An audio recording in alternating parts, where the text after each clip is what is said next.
Operation ಸಿಂಧೂರ, ಇಲ್ಲಿಂದ ಹೊಸ ಯುದ್ಧ ಆರಂಭ. ಹಾಗಿದ್ರೆ ಏನಿದು ಪಾಕ್ನ ಗ್ರ್ಯಾಂಡ್ 3 ಸ್ಟ್ರಾಟಜಿ? ಎಸ್ ಸ್ನೇಹಿತರೆ, ಮುಗುದಿಲ್ಲ, ಹೊಸದು ಆರಂಭ ಆಗ್ತಾ ಇದೆ. ಈಗ ಹೊಸ ಅಧ್ಯಾಯದ ಚಾಪ್ಟರ್ನ ಆರಂಭ ಆಗ್ತಾ ಇದೆ. ಪಾಕಿಸ್ತಾನ ದಶಕಗಳ ಕಾಲ ಭಾರತದ ವಿರುದ್ಧ 3 ಅಂಶದ ಗ್ರ್ಯಾಂಡ್ 3 ಮಿಲಿಟರಿ ಸ್ಟ್ರಾಟಜಿನ ಪಾಲಿಸ್ಕೊಂಡ್ಬಂದಿತ್ತು. ಯುದ್ಧವೇ ಮಾಡದೆ, ದೊಡ್ಡ ಪ್ರಮಾಣದ ಶಸ್ತ್ರ ಹಿಡ್ಕೊಂಡು ಯುದ್ಧಕ್ಕೆ ಬರದೆ, ಚುಚ್ಚಿ ಸಾವಿರ ಗಾಯಗಳನ್ನ ಮಾಡುವ ಮೂಲಕ ಭಾರತವನ್ನ ರಕ್ತ ಹರಿಸಬೇಕು ಅಂತ ಅನ್ಕೊಂಡಿತ್ತು, ವೀಕ್ ಮಾಡಬೇಕು ಅಂತ ಅನ್ಕೊಂಡಿತ್ತು. ಆದ್ರೆ ಆಪರೇಷನ್ ಸಿಂಧೂರದ ಮೂಲಕ ಭಾರತ 3 ದಿನದಲ್ಲಿ ಈ ಗ್ರ್ಯಾಂಡ್ 3 ಸ್ಟ್ರಾಟಜಿಯನ್ನ ಮುಚ್ಚಿದೆ, ಹೂತು ಹಾಕಿದೆ. ಪಾಕಿಗಳ ಮುತ್ತಜ್ಜರು ಕಂಡ ಕನಸನ್ನ ಮಣ್ಣು ಪಾಲು ಮಾಡಿದೆ. ಇದರಿಂದ ಬೆಚ್ಚಿ ಬಿದ್ದ ಪಾಕಿ ಸೇನೆ ಭಾರತದ ವಿರುದ್ಧ ಮತ್ಯಾವ ತಂತ್ರ ಹೆಣೆಬೇಕು ಅಂತ ಯೋಚನೆ ಮಾಡ್ತಾ ಇದೆ. ಹಾಗಿದ್ರೆ ಏನಿದು ಪಾಕ್ನ ಗ್ರ್ಯಾಂಡ್ 3 ಸ್ಟ್ರಾಟಜಿ? ಭಾರತ ಈ ಕುತಂತ್ರವನ್ನ ಮಣ್ಣು ಮುಗಿಸಿದ್ದು ಹೇಗೆ? ಹೊಡೆಸ್ಕೊಂಡಿರೋ ಪಾಕ್ ಮುಂದೇನು ಮಾಡುತ್ತೆ ಅನ್ನೋದನ್ನ ಕ್ವಿಕ್ ಆಗಿ ಇವತ್ತಿನ ವರದಿಯಲ್ಲಿ ನೋಡ್ತಾ ಹೋಗೋಣ. ಸ್ನೇಹಿತರೆ, ಸಾಮಾನ್ಯವಾಗಿ ಯಾವುದೇ ದೇಶ ಹುಟ್ಟಬೇಕು ಅಂದ್ರೆ ಇಲ್ಲಿ ಐತಿಹಾಸಿಕ ನೆಲಗಟ್ಟು, ಹೋರಾಟದ ಹಿನ್ನೆಲೆ, ಸಾಂಸ್ಕೃತಿಕ ದಬ್ಬಾಳಿಕೆಗಳನ್ನೊಳಗೊಂಡ ಒಂದು ಹಿಸ್ಟ್ರಿ ಇರುತ್ತೆ. ಇಸ್ರಾಯೇಲ್ ಇರ್ಬೋದು, ಅಮೆರಿಕ ಇರ್ಬೋದು, ಭಾರತ ಇರ್ಬೋದು, ಚೈನಾ ಇರ್ಬೋದು, ಇದೆಲ್ಲ ಕಡೆ ಸಾಂಸ್ಕೃತಿಕ ಹಿನ್ನೆಲೆ ಇದೆ, ಐತಿಹಾಸಿಕ back drop, historical back drop ಇದೆ. ಆದ್ರೆ ಇದು ಯಾವುದು ಇಲ್ಲದೆ ಇದ್ರೂ ಕೂಡ ಕೇವಲ ಧಾರ್ಮಿಕ ಆಧಾರದಲ್ಲಿ ಸ್ವಾತಂತ್ರ್ಯದ ಟೈಮ್ನಲ್ಲಿ ನನಗೊಂದು ತುಂಡು ಬೇಕು ಅಂತ ಜಿನ್ನ ಸಪರೇಟ್ ತಗೊಂಡು ಹೋದ ಭೂಭಾಗ ಪಾಕಿಸ್ತಾನ. ಹೇಗಿದ್ರೂ ಕೂಡ ಪಾಕಿಸ್ತಾನ ಯಾವತ್ತೂ ಶಾಂತಿಯಿಂದ, ಸಾಮರಸ್ಯದಿಂದ ಅಭಿವೃದ್ಧಿ ಹೊಂದಬೇಕು ಅನ್ನೋ ಕನಸಿನಿಂದ ಬದುಕಲೇ ಇಲ್ಲ. ತನ್ನ ಹುಟ್ಟಿಗೆ ಕಾರಣನಾದ 3000 ಕಿಲೋಮೀಟರ್ ಗಡಿ ಹಂಚಿಕೊಂಡಿರೋ ಬಹುದೊಡ್ಡ ನೆರೆಯ ರಾಷ್ಟ್ರ ಭಾರತಕ್ಕೆ ಕಿರಿಕಿರಿ ಮಾಡ್ತಾನೆ, ನಾನು ಇದು ಬಿಡ್ತೀನಿ ಅಂತ ಹೇಳಿ ಭಾರತಕ್ಕೆ ಕಾಟ ಕೊಡೋದೇ ಜೀವನ ಅಂತ ಮಾಡಿಕೊಂಡು ಬದುಕಿದ ರಾಷ್ಟ್ರ ಸಾಲು 4 ಯುದ್ಧ ಮಾಡ್ತು. ಪ್ರತಿ ಸಲ ಹೀನಾಯವಾಗಿ ಬಡಿಸ್ಕೊಳ್ತು. ಹೀಗೆ ಯುದ್ಧದಲ್ಲಿ ಭಾರತದ ವಿರುದ್ಧ ಗೆಲ್ಲಕ್ಕಾಗಲ್ಲ ಅಂತ ಗೊತ್ತಾದಾಗ ಪಾಕ್ ರಚಿಸಿದ ಸ್ಟ್ರಾಟಜಿನೇ ಗ್ರ್ಯಾಂಡ್ 3 ಡಾಕ್ಟ್ರೇನ್. ಪ್ರಮುಖವಾಗಿ 3 ವಿಚಾರ ಅಥವಾ 3 ಸ್ತಂಭಗಳ ಮೇಲೆ ಪಾಕಿಸ್ತಾನ ಈ ಮಿಲಿಟರಿ ಕುತಂತ್ರವನ್ನು ಹೆಣೆದಿತ್ತು. ಅದರಲ್ಲಿ ಮೊದಲನೇದು ಬ್ಲೀಡಿಂಗ್ ಇಂಡಿಯಾ ಬೈ 1000 ಕಟ್ಸ್. 1000 ಸಲ ಚುಚ್ಚೋ ಮೂಲಕ, ಗಾಯಗಳನ್ನು ಮಾಡೋ ಮೂಲಕ ಭಾರತವನ್ನ ಎಲ್ಲ ಕಡೆಯಿಂದ ರಕ್ತ ಹರಿಸಬೇಕು, ವೀಕ್ ಮಾಡಬೇಕು, ಸುಸ್ತು ಮಾಡಬೇಕು ಅನ್ನೋದು. ನೆಕ್ಸ್ಟ್ ಎರಡನೇದು ಸ್ಟ್ರಾಟಜಿಕ್ ಡೆಪ್ತ್. ಮೂರನೇದು ನ್ಯೂಕ್ಲಿಯರ್ ಬೆದರಿಕೆ. ಇವೆಲ್ಲ ಏನೇನು ಅಂತ ಒಂದೊಂದಾಗಿ ಎಕ್ಸ್ಪ್ಲೇನ್ ಮಾಡ್ತಾ ಹೋಗ್ತಿದೆ. ಬ್ಲೀಡಿಂಗ್ ಇಂಡಿಯಾ ಬೈ 1000 ಕಟ್ಸ್, ಇದರ ಅರ್ಥ ಭಯೋತ್ಪಾದನೆ ಮೂಲಕ ಭಾರತದ ವಿರುದ್ಧ ಪ್ರಾಕ್ಸಿ ಯುದ್ಧ ಮಾಡೋದು. 1971 ಬಾಂಗ್ಲಾ ವಿಮೋಚನಾ ಯುದ್ಧದ ನಂತರ ಪಾಕ್ನ ಕ್ರೂರ ಸರ್ವಾಧಿಕಾರಿ ಕಟ್ಟರ್ ಧರ್ಮಾಂಧ ಜಿಯಾಉಲ್ ಹಕ್ ನೀಡಿದ ಸಿದ್ಧಾಂತ ಇದು. ಯಾಕಂದ್ರೆ ಅಲ್ಲಿವರೆಗೂ ಪಾಕ್ ಭಾರತದ ವಿರುದ್ಧ 3 ಯುದ್ಧ ಮಾಡಿ ಸೋತಾಗಿತ್ತು. 71 ಕೂಡ ಸೋತಿತ್ತು, 47-48ರ ಮೊದಲ ಯುದ್ಧ, 65ರ ಎರಡನೇ ಯುದ್ಧ, 71ರ ಯುದ್ಧದಲ್ಲಂತೂ ಅರ್ಧ ದೇಶವನ್ನೇ ಕಳ್ಕೊಂಡು ಬಾಂಗ್ಲಾದೇಶ ಹುಟ್ಟಿತ್ತು. ಅದಾದ್ಮೇಲೆ ಕಾರ್ಗಿಲ್ ವಾರ್ ಕೂಡ ಸೋತ್ರು. ಬಟ್ ಜಿಯಾಉಲ್ ಹಕ್ ಟೈಮ್ನಲ್ಲೇ ಆಲ್ರೆಡಿ 3 ಯುದ್ಧ ಸೋತಾಗಿತ್ತು. ಇದೆಲ್ಲದರಲ್ಲೂ ಸೇರಿ ಪಾಕಿಸ್ತಾನ ಒಟ್ಟು 50,000ಕ್ಕೂ ಅಧಿಕ ಸೈನಿಕರ ಜೀವ ಬಲಿ ಕೊಟ್ಟಿತ್ತು, $10 ಬಿಲಿಯನ್ ಅಧಿಕ ಲಾಸ್ ಮಾಡಿಕೊಂಡಿದೆ. ಹೀಗಾಗಿ ಕನ್ವೆನ್ಷನಲ್ ಯುದ್ಧದಲ್ಲಿ ಭಾರತದ ವಿರುದ್ಧ ನಾವು ಯಾವತ್ತೂ ಗೆಲ್ಲಕ್ಕಾಗಲ್ಲ, ಭಾರತ ಶಕ್ತಿಶಾಲಿ ಅನ್ನೋದು ಪಾಕ್ಗೆ ಅರ್ಥ ಆಯಿತು. ಇದೇ ಟೈಮ್ನಲ್ಲೇ ಜಿಯಾಉಲ್ ಹಕ್ ಭಯೋತ್ಪಾದನೆಯನ್ನ ಪಾಕಿಸ್ತಾನದ ಪಾಲಿಸಿಯನ್ನಾಗಿ ಸೇರಿಸ್ಕೊಳ್ಳೋದು. ನೇರವಾಗಿ ಯುದ್ಧಕ್ಕೆ ಹೋಗೋ ಬದಲು ಭಯೋತ್ಪಾದನೆ ಮೂಲಕ ಅನ್ಕನ್ವೆನ್ಷನಲ್ ಪ್ರಾಕ್ಸಿ ಯುದ್ಧ ಮಾಡಿದ್ರೆ ಸೋತ್ರು ಗೆದ್ರು ಅದರ ಹೊಣೆಗಾರಿಕೆ ಪಾಕಿಸ್ತಾನದ ಮೇಲಿರಲ್ಲ. ಜೊತೆಗಿದು ಲೋ ಇಂಟೆನ್ಸಿಟಿ ಯುದ್ಧ. ಹೀಗಾಗಿ ಭಾರತ ಎಸ್ಕಲೇಟ್ ಮಾಡಲ್ಲ, ಪಾಕ್ ಮೇಲೆ ಯುದ್ಧಕ್ಕೆ ಹೋಗಲ್ಲ, ಬರೀ ಉಗ್ರರನ್ನ ಹಿಡಿಯೋಕೆ ಟ್ರೈ ಮಾಡ್ತಾನೆ ಇರ್ತಾರೆ. ಉಗ್ರರ ಸತ್ರ ನಮಗೆ ಏನು, ಅವರು ಆರಾಮಾಗಿ ಖರ್ಚು ಮಾಡಬಹುದಾದ ಒಂಚೂರು ಪಾಕೆಟ್ ಮನಿ ಇರುತ್ತಲ್ಲ ಜೋಬಲ್ಲಿ, ಜಾಸ್ತಿ ತಲೆ ಕೆಡಿಸ್ಕೊಳ್ದೆ ಖರ್ಚು ಮಾಡೋವಂಥ ದುಡ್ಡು, ಆ ಥರ ಅವರು ಉಗ್ರರು ಪಾಕಿಸ್ತಾನದ ಪಾಲಿಗೆ ಹೋದ್ರೆ ಹೋಯ್ತು ಅಂತ ಸಿಕ್ಕಾಕೊಂತಾರ, ಎನ್ಕೌಂಟರ್ ಆಗ್ತಾರ, ಆಗಲಿ, ಅವರಿರೋದೇ ಆತ್ಮಾಹುತಿ ದಾಳಿ ಮಾಡಿ ಜೀವ ಕಳ್ಕೊಳ್ಳೋಕೆ ಅಲ್ವಾ. ಸೊ ಏನು ಲಾಸ್ ಇಲ್ಲ ಅಂತ ಅನ್ಕೊಂಡಿತ್ತು ಪಾಕಿಸ್ತಾನ. ಒಂದು ವೇಳೆ ವಿಪರೀತಕ್ಕೆ ಹೋಗಿ ಭಾರತ ಎಸ್ಕಲೇಟ್ ಮಾಡೋಕೆ ಹೋದ್ರೂ ಕೂಡ ಅಣ್ವಸ್ತ್ರ ಇದೆ, ಅಮೆರಿಕ ಬರುತ್ತೆ, ಜಾಗತಿಕ ಸಂಸ್ಥೆಗಳು ಬರ್ತವೆ, ಜೊತೆಗೆ ಭಾರತಕ್ಕೆ ಉದ್ಧಾರ ಆಗೋ ಆಸೆ ಇದೆ. ಆರ್ಥಿಕವಾಗೂ ಸಮಸ್ಯೆ ಆಗ್ಬಿಡುತ್ತೆ, ಸ್ಯಾಂಕ್ಷನ್ಸ್ ಎಲ್ಲ ಇರುತ್ತೆ, ಅದೆಲ್ಲ ಸಮಸ್ಯೆ ಆಗ್ಬೋದು, ಬೆದರಿಕೆ ಬರ್ಬೋದು ಭಾರತಕ್ಕೆ, ಆಗ ಭಾರತಕ್ಕೆ ಲಾಸ್. ಹಾಗಾಗಿ ಭಾರತ ಎಸ್ಕಲೇಟ್ ಮಾಡೋ ಧೈರ್ಯವನ್ನ ತೋರೋದು ಇಲ್ಲ ಅನ್ನೋದು ಪಾಕಿಸ್ತಾನದ ಲೆಕ್ಕಾಚಾರ ಆಗಿತ್ತು. ಜೊತೆಗೆ ಎಲ್ಲಕ್ಕಿಂತ ಹೆಚ್ಚಾಗಿ ಪ್ರಾಕ್ಸಿ ಯುದ್ಧಕ್ಕೆ ನಿಮ್ಗೆ ಆಗಲೇ ಹೇಳಿದ ಹಾಗೆ ಖರ್ಚು ಕಮ್ಮಿ, ಪಾಕೆಟ್ ಮನಿ ತರ ಉಗ್ರರು ಖರ್ಚು ಮಾಡೋಕ್ಕೆ ಇರೋದು, ಹೋದ್ರೆ ಹೋಗ್ಲಿ ತರ. ನೇರ ಯುದ್ಧ ಮಾಡಬೇಕು ಅಂದರೆ ಬಜೆಟ್ನ 30-40% ದುಡ್ಡು ಹೋಗುತ್ತೆ. ಭಯೋತ್ಪಾದನೆಗಾದರೆ ಪುಡಿಗಾಸು ಸಾಕು, ಪಾಕೆಟ್ ಮನಿ ಸಾಕು.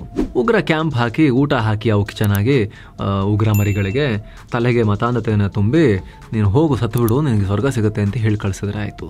ಪದೇ ಪದೇ ಚುಚ್ಚಿ ಲೀಡ್ ಮಾಡಿ ಭಾರತವನ್ನು ಬಗ್ಗಿಸಬಹುದು ಅನ್ನೋದು ಜಿಯಾ ಉಲ್ ಹಕ್ ಯೋಚನೆಯಾಗಿತ್ತು. ಸುಮಾರು 5 ದಶಕದಿಂದ ಪಾಕಿಸ್ತಾನಿ ನಾಯಕರು ಜಿಯಾ ಕನಸನ್ನ ಚಾಚು ತಪ್ಪದೆ ಪಾಲಿಸಿಕೊಂಡು ಕೂಡ ಬಂದಿದ್ರು. ಆದರೆ ಆಪರೇಷನ್ ಸಿಂಧೂರ್ ಆ ಲೆಕ್ಕಾಚಾರವನ್ನ ಬುಡಮೇಲು ಮಾಡಿದೆ. ಏನೋ ಸ್ನೇಹಿತರೆ, ವರದಿಯಲ್ಲಿ ಮುಂದುವರಿಯೋಕ್ಕಿಂತ ಮುಂಚೆ ಈ ವಿಡಿಯೋದ ಪಾರ್ಟ್ನರ್ಸ್ ಆಗಿರೋ ಟರ್ಮ್ ಇನ್ಶೂರೆನ್ಸ್ ಬಗ್ಗೆ ನಿಮಗೆ ಕ್ವಿಕ್ ಆಗಿ ಮಾಹಿತಿಯನ್ನು ಕೊಡ್ತೀವಿ. ಸ್ನೇಹಿತರೆ, ಡಿಸ್ಕೌಂಟ್ ರೇಟ್ನಲ್ಲಿ ಟರ್ಮ್ ಇನ್ಶೂರೆನ್ಸ್ ಅನ್ನ ಬೈ ಮಾಡೋಕೆ ಸುವರ್ಣ ಅವಕಾಶ ಇದು.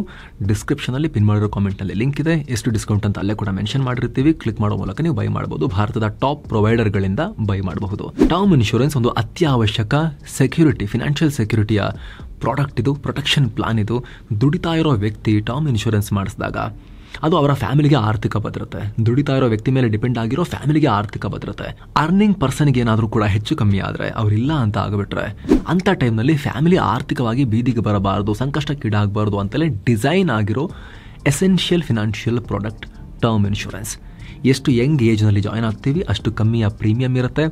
ನೀವು 1 ಕೋಟಿ 2 ಕೋಟಿವರೆಗಿನ ಕವರೇಜನ್ನು 400ರಿಂದ 800 ರೂಪಾಯಿಲೂ ಕೂಡ ಪಡ್ಕೋಬೋದು. ಅಲ್ಲಿಂದ ಆರಂಭ ಆಗುತ್ತೆ. ದೊಡ್ಡ ಪ್ರಮಾಣದ ಕವರೇಜ್ ಸಿಗುತ್ತೆ, ಫ್ಯಾಮಿಲಿಗೆ ಆರ್ಥಿಕ ಭದ್ರತೆ. ಡಿಸ್ಕ್ರಿಪ್ಷನ್ನಲ್ಲಿ ಪಿನ್ ಮಾಡಿರೋ ಕಾಮೆಂಟ್ನಲ್ಲಿ ಲಿಂಕ್ ಇದೆ. ಆ ಲಿಂಕ್ಸನ್ನು ಓಪನ್ ಮಾಡೋ ಮೂಲಕ ಕೆಲವೇ ಕ್ಲಿಕ್ಸಲ್ಲಿ ಟರ್ಮ್ ಇನ್ಶೂರೆನ್ಸ್ಗೆ ಅಪ್ಲೈ ಮಾಡಬಹುದು. ಡಿಸ್ಕ್ರಿಪ್ಷನ್ನಲ್ಲಿ ಪಿನ್ ಮಾಡಿರೋ ಕಾಮೆಂಟಲ್ಲಿ ಲಿಂಕ್ ಇದೆ. ಬನ್ನೀಗ ವರದಿಯಲ್ಲಿ ಮುಂದುವರಿಯೋಣ. ಭಯೋತ್ಪಾದನಾ ಚಟುವಟಿಕೆಯ ಕಾಸ್ಟ್ ಅನ್ನ ಭಾರತ ಜಾಸ್ತಿ ಮಾಡಿದೆ. ಪಾಕೆಟ್ ಮನಿಯಲ್ಲಿ ಉಗ್ರ ಚಟುವಟಿಕೆ ಮಾಡೋಕ್ಕಾಗಲ್ಲ, ಆಸ್ತಿ ಪಾಸ್ತಿ ಕೂಡ ಮಾಡ್ಕೋಬೇಕಾಗತ್ತೆ, ಸಾಲನೂ ಮಾಡ್ಕೋಬೇಕಾಗತ್ತೆ ಪಾಕಿಸ್ತಾನ ಅನ್ನೋದನ್ನ ಭಾರತ ಅವರಿಗೆ ಸಾಬೀತು ಮಾಡಿ ತೋರಿಸಿದೆ. ಸ್ನೇಹಿತರೆ, ಮೇನ್ ಉದ್ದೇಶ ಏನು ಗೊತ್ತಾ? ಭಯೋತ್ಪಾದನೆಯ ಕಾಸ್ಟ್ ಅನ್ನ ಜಾಸ್ತಿ ಮಾಡೋದು. ಅವ್ರು ನಿಲ್ಲಿಸ್ಬಿಡ್ತಾರೆ ಅಂತಲ್ಲ, ಬಟ್ ದುಬಾರಿ ಆಗುತ್ತೆ ಅವರಿಗೆ. ಕಮ್ಮಿ ಖರ್ಚಲ್ಲಿ ಆಗಲ್ಲ ಅನ್ನೋದು ಗೊತ್ತಾಗಿದೆ ಈಗ. ಪಾಕೆಟ್ ಮನಿಯಲ್ಲಿ ಖರ್ಚು ಮಾಡುವಂಥ ವಿಚಾರ ಅಲ್ಲ. ಭಾರತ ತಿರುಗಿ ಇಟ್ಟು ಕೊಟ್ಟು ಇದರ ರೇಟನ್ನು, ಈ ಉಗ್ರ ಚಟುವಟಿಕೆಯ ರೇಟನ್ನು ದುಬಾರಿ ಮಾಡಿಬಿಡುತ್ತೆ. ನೆಕ್ಸ್ಟ್ ಟೈಮ್ ಪ್ಲಾನ್ ಮಾಡಬೇಕಂದ್ರೂ ಕೂಡ ಬರೀ ಪಾಕೆಟ್ ಮನೇಲಿ ಆಗ್ತಿತ್ತು ಇಷ್ಟು ದಿವಸ. ಇವಾಗ ಹಂಗಲ್ಲ. ಏರ್ ಬೇಸ್ ಹೋಗುತ್ತೆ, ಮಿಸೈಲ್ಗಳು ಬಂದು ಇಡೀ ಉಗ್ರ ಕ್ಯಾಂಪಸ್ಸನ್ನೇ ಧ್ವಂಸ ಮಾಡ್ತವೆ, ಅಂತಾರಾಷ್ಟ್ರೀಯವಾಗಿ ಮರ್ಯಾದೆ ಹೋಗುತ್ತೆ. ಲಾಸ್ಟ್ ಟೈಮ್ 11 ಏರ್ ಬೇಸ್ಗಳಿಗೆ ಒಂದು ಸ್ಫೋಟಕ ಬಿದ್ದಿತ್ತು. ಬದುಕುಳಿಲಿ ಅಂತ ಹೇಳಿ ಒಂದು ಮೆಸೇಜ್ ಪಾಸ್ ಮಾಡೋಕ್ಕೋಸ್ಕರ ಸಣ್ಣ ಸ್ಫೋಟಕ ಹಾಕಿದ್ರು. ಈ ಸಲ ದೊಡ್ಡ ಸ್ಫೋಟಕವನ್ನೇ ಹಾಕಿಬಿಟ್ರೆ ಏನು ಕತೆ? ಉಗ್ರ ಕ್ಯಾಂಪ್ ಮೇಲೆ ಹಾಕಿರೋ ಥರದೇ ಪವರ್ಫುಲ್ ಸ್ಫೋಟಕವನ್ನು ಏರ್ ಬೇಸ್ ಮೇಲೂ ನೆಕ್ಸ್ಟ್ ಏನಾರು ಹಾಕಿಬಿಟ್ರೆ, ಸೊ ಎಲ್ಲ ಕಾಸ್ಟ್ ಪಿಕ್ಚರ್ ಬಂದ್ಬಿಡುತ್ತೆ ಉಗ್ರರ ತಲೆಯಲ್ಲಿ. ಅದರ ಅರ್ಥ ಉಗ್ರ ಚಟುವಟಿಕೆ ದುಬಾರಿ ಆಗ್ತಾ ಇದೆ. ಆಪರೇಷನ್ ಸಿಂಧೂರ್ ಬಳಿಕ ಪಾಕ್ ವಾಯುಪಡೆಯ 20% ಆಸ್ತಿ ಢಮಾರ್. ಆಪರೇಷನ್ ಸಿಂಧೂರ್ನಲ್ಲಿ ಭಾರತ POK ಉಗ್ರ ನೆಲೆಗಳಷ್ಟೇ ಅಲ್ಲದೆ ಪಾಕಿಸ್ತಾನದ ಒಳಗೂ ಕೈ ಹಾಕಿ ಬಹವಲ್ಪುರ್ ಮುರಿದ್ಕೆಗಳನ್ನು ಧ್ವಂಸ ಮಾಡಿದೆ. ಈ ಮೂಲಕ ನ್ಯೂಕ್ಲಿಯರ್ ಅಂಬ್ರೆಲಾ ಒಳಗಡೆ, ಪಾಕಿಸ್ತಾನದ ಗಡಿಯ ಒಳಗಡೆ, ಡೀಪ್ ಒಳಗೆಲ್ಲಾದರೂ ಇದ್ರೆ ನಾವು ಕೈ ಹಾಕೋ ಧೈರ್ಯ ಮಾಡಲ್ಲ ಅನ್ನೋ ಭ್ರಮೆಯನ್ನು ಅಳಿಸಿ ಹಾಕಿದೆ. ಎದೆಯ ಒಳಗೆ ನುಗ್ಗಿ ಡಮ್ಮನಿಸ್ಬಿಡ್ತೀವಿ ಅಂತ. ಜೊತೆಗೆ ಆಗಲೇ ಹೇಳಿದ ಹಾಗೆ 11 ಏರ್ ಬೇಸ್ಗಳನ್ನು ಕೂಡ ಟಚ್ ಮಾಡೋ ಮೂಲಕ ಪಾಕಿಸ್ತಾನ ಸೇನೆಗೂ ಇದು ದುಬಾರಿಯಾಗಿದೆ.